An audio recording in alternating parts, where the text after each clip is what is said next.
নমস্কাৰ জব আপডেটৰ নতুন ভিডিঅ'ত স্বাগতম জনালো যিসকল নতুনকৈ চেনেলটো সাবস্ক্ৰাইব কৰে তেওঁলোকলৈ এটা বিশেষ অনুৰোধ তেওঁলোকে এই ওয়াৰ্নিংটো এবাৰ পঢ়ি চাব তাৰ পিছতে জব বিলাক এপ্লাই কৰিব আৰু যিসকল পুৰণা সাবস্ক্ৰাইবাৰ আছে তেওঁলোকেতো গম পায় গুটেখিনি বস্তু আহিনে তেওঁলোকে পঢ়িছে আগতে তো আজি ভিডিঅ'টো মই আৰম্ভ কৰো আজি যেটো ভ্যাকেন্সি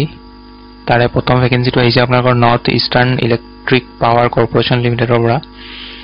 ইয়াত ভ্যাকেন্সি আছে গ্ৰেজুৱেট এপ্ৰেন্টিছৰ ভ্যাকেন্সি কোৱালিফিকেশন ইয়াতে বিএ বিএসসি আৰু বিকম যিকোনো ষ্ট্ৰীমত ডিগ্ৰী পাস কৰা হলে এপ্লাই কৰিব পাৰে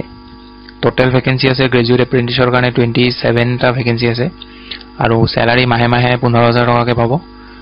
আৰু পিছৰ পোষ্টটো হৈছে আপোনালোকৰ ট্ৰেড এপ্ৰেন্টিছ ইয়াতে 25 টা ভ্যাকেন্সি আছে মাহৰ স্যালাৰি ইয়াতে 14877 কে পাব আপোনালোকে স্যালাৰি নামত এখিনি পাব মাহে মাহে ট্ৰেড এপ্ৰেন্টিছৰ কাৰণে কোৱালিফিকেশন ইয়াতে পোষ্ট ওয়াইজ বেলেগ আছে ইলেক্ট্ৰিচিয়ানৰ কাৰণে 10 পাস কৰাৰ লগতে আইটিআই পাস হ'ব লাগিব লাইনমেনৰ কাৰণে 10 পাসৰ লগতে আইটিআই কৰা হ'ব লাগিব প্লাম্বাৰৰ কাৰণে আইটিআই পাস হ'ব লাগিব আৰু ফিটাৰৰ কাৰণে 10th তাৰ লগতে আইটিআই কৰা হ'ব লাগিব এজ লিমিট দিয়া আছে ম্যাক্সিমাম 28 ইয়াৰ্স হ'ব পাৰিব তাতকে ওপৰত হলে এপ্লাই কৰিলে এলিজিবল নহব আৰু 18 অৰ বিলো হ'ব নালাগে মানে 18 হ'ব লাগিব মিনিমাম আপোনালোকে এজ ৰিল্যাক্সেশন পাব কাষ্ট ওয়াইজ আপোনালোকে ৰিল্যাক্সেশন পাব ওবিসি বা এসটি বা এসসি যদি হয় ৰিল্যাক্সেশন পাব আৰু এই ভ্যাকেন্সি কিটা এপ্লাই কৰিবৰ কাৰণে আপোনালোকৰ লিংক দিয়া থাকিব ভিডিওটোৰ ডেসক্ৰিপচনত যাব ডেসক্ৰিপচনত গলে তাতে লিংক পাব দুটা মই এটা কথা কৈ দিও যে গ্ৰেজুৱেট এপ্ৰেন্টিছৰ কাৰণে এপ্লাই কৰা লিংকটো বেলেগ হয় আৰু ট্ৰেড এপ্ৰেন্টিছৰ কাৰণে এপ্লাই কৰা লিংক বেলেগ হয় দুটাৰো বেলেগ হয় গতিকে নিজৰ যেটো ভ্যাকেন্সি এপ্লাই কৰিব হেতু লিংকটো ভালকে চাই কিনে ক্লিক কৰিব লিংকত আপোনালোকে তাতে লিংকত গৈ কিনে প্ৰথমতে ৰেজিষ্টাৰ কৰিব ষ্টুডেন্ট লগইন পোৰ্টেলত গৈ কিনে ৰেজিষ্টাৰ কৰি কিনে এটা এমপ্লয়মেন্ট আইডি জেনাৰেট কৰি লব তাৰ পিছত সেই আইডিটোৰে লগইন কৰিব লগইন কৰাৰ পিছতহে এপ্লাই কৰিব পাৰিব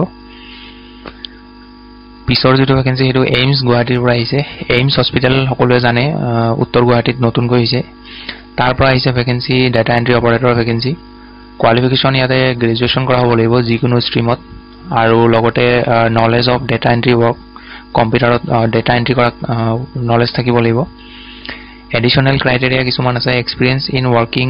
in educational settings and with multi disciplinary teams coordinating skill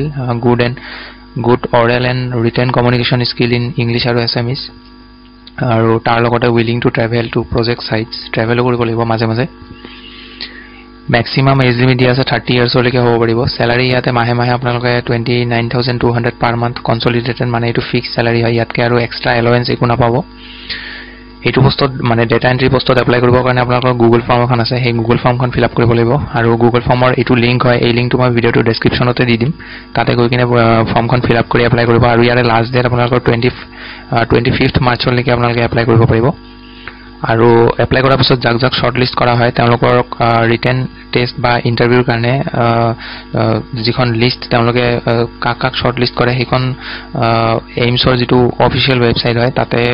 তেওঁলোকে এইখন পাবলিশ কৰিব গতিকে ক্যান্ডিডেট সকলে মাজে মাজে ভিজিট কৰি কিনে চাই থাকিব লাগিব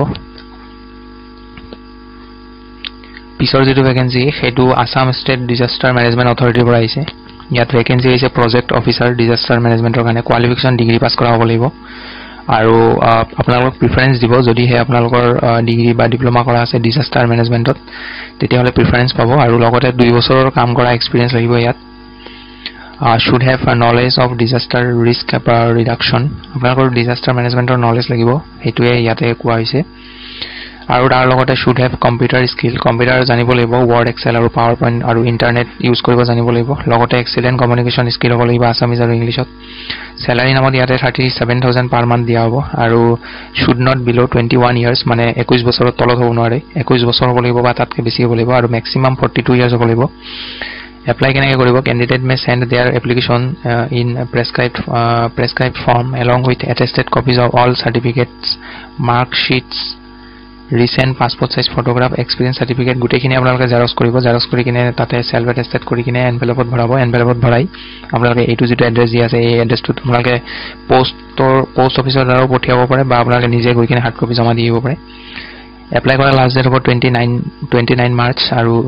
ইভিনিং 5টা বজালৈকে এপ্লাই কৰিব পাৰে পিছৰ ভেকেন্সিটো হিমালয়া মেডিচিন কোম্পানীৰ পৰা আহিছে প্ৰডাকশন সুপাৰভাইজাৰ ভেকেন্সি হয় 10 12 বা গ্ৰেজুৱেচন পাছ কৰা হলে এপ্লাই কৰিব পাৰে নেক্সট ভেকেন্সিটো পেকেজিঙৰ কাৰণে হয় 8 9 10 পাছ কৰা হলে এপ্লাই কৰিব পাৰিব স্যালাৰি নামত 16500 ৰ পৰা 18500 দিয়া হ'ব এড্ৰেছ আপোনালোকৰ গুৱাহাটী আমিনগাঁও হ'ব টোটাল ভেকেন্সি ইয়াতে 35 টা ভেকেন্সি আছে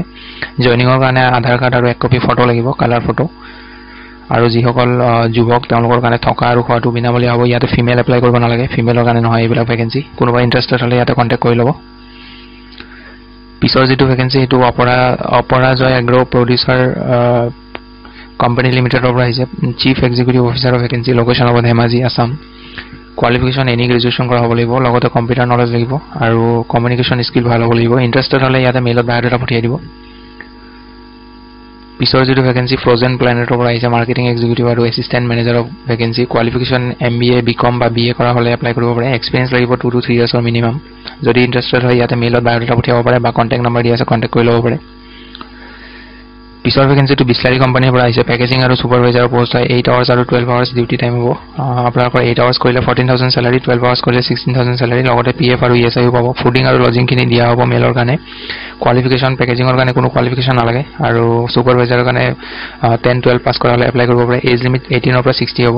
লোকেশন হ'ব আমিনগাঁও গুৱাহাটী যদি ইন্টাৰেষ্টেড হয় কন্টাক্ট কৰি ল'ব ইয়াতে কন্টাক্ট নম্বৰ দিয়া আছে এখিনি আছিল আজিৰ দিনটোৰ ভেকেন্সিৰ আপডেট ভিডিওটো ভাল পালে লাইক এটা কৰি দিব লগ পাম পুনৰ এটা নতুন ভিডিঅ আজিলৈ ধন্যবাদ